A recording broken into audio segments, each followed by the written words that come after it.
अरे लोग कहते हैं कि यार आप मुसलमान हैं। मैं कि बेशक। तो यार मुसलमान होकर आप गाय को माता क्यों कहते हो? मैंने कहा यार प्रश्न तो तूने ठीक किया, लेकिन जवाब भी ठीक ही होगा। जब वो मुझसे पूछा गया कि आप गाय को माता क्यों कहते हो, तो मैंने कहा हम किसान के पुत्र हैं। जब मैं 3 बरस का बच्चा था, छोटा, मेरी माँ गाय का चारा पानी करके, नहला धुलाकर, मालिश वगैरह करके जब गौ माता का दूध निकालती थी, और गौ माता का दूध जब मेरी माँ मुझे पिलाती थी, तो मुझे दूध देते वक्त गौ माता ये नहीं देखती थी कि ये बच्चा हिंदू का है या मुसलमान का है। जब समान भाव से गौ माता मुझे दूध देती थी और मुझे कहते हुए ये फक्र होता है, उसी गौ माता का दूध जब मैंने पिया, मैं 56 किलो वजन में यूनिवर्सिटी में LLB करने गया, तो मित्रों आपको जानकर ये खुशी होगी, उसी गौ माता के दूध की वजह से मैं पूरे राजस्थान में कुश्ती का चैंपियन रहा हूं। यह मुझे फक्र है। युगों युगों से भरत भूमि की शान रही गौ माता है। इस मिट्टी के कण कण की पहचान रही गौ माता है। गौ माता है जिसका अमृत पी के खुद को खड़ा किया। गौ माता है जिसने हमको पाल पोष कर बड़ा किया। गौ माता है जिसकी चर्चा त्रिभुवन में पर्याप्त हुई। गौ माता है जो समुद्र मंथन से हमको प्राप्त हुई। गौ माता है जिसके निस्दिन गुरु वशिष्ठ गुण गाते थे। कृष्ण कन्हैया नटवर नागर जिसका यश दोहराते थे।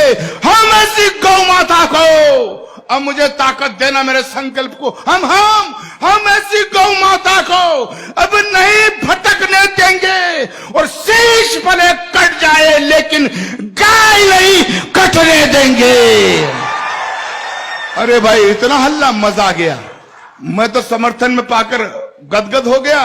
लेकिन इतनी कविता मैं रायबरेली में बोल रहा था पिछले महीनों, इतनी बोली कि मेरे समुदाय का एक आदमी आ गया टोपी ओढ़कर, जालीदार बनियान पहनकर, हाथ में चारू छुरा लेकर, बोला, चाकू छुरा लेकर बोला, अच्छा मियां गाय को माता कहेगा, गाय के अवध्य की बात करेगा, अगर दोबारा बोला तो तेरी जुबान काट ली जाएगी, तुझे गोली मार दी जाएगी। मित्रों वो मुझे धमकाते रहते हैं, लेकिन पूरा देश जानता है जब से मैंने कविता लिखी है मैं हर मंच पर इसे पढ़ता आ रहा हूं, और मुझे धमकाने वाले मेरा बाल भी बाका नहीं कर सके। क्यों? क्योंकि मैं अच्छी तरह से जानता हूं कि संकट कटे मिटे सब पीरा, जो सुमरे हनुमत बलबीरा। जिस आंगन में गाय नहीं वो घर भूतों का डेरा है। जिस आंगन में गाय नहीं रहता घनघोर अंधेरा है। और जिस आंगन में गाय नहीं वो घर भूतों का डेरा है।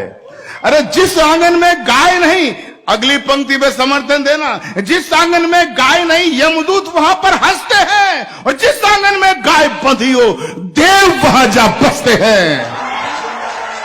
भाई मजा आ गया इस गौ माता की कविता को इतनी शिद्दत से आप सुन रहे हैं कि जिस आंगन में गाय नहीं रहता घनघोर अंधेरा है। जिस आंगन में गाय नहीं वो घर भूतों का डेरा है। जिस आंगन में गाय नहीं यमदूत वहां पर हंसते हैं। तो जिस घर में गौ माता हो वो घर फूले वो फलता है। जिस घर में गौ माता हो खुशियों का दीपक जलता है। जिस घर में गौ माता हो उस घर के भाग संवर जाते।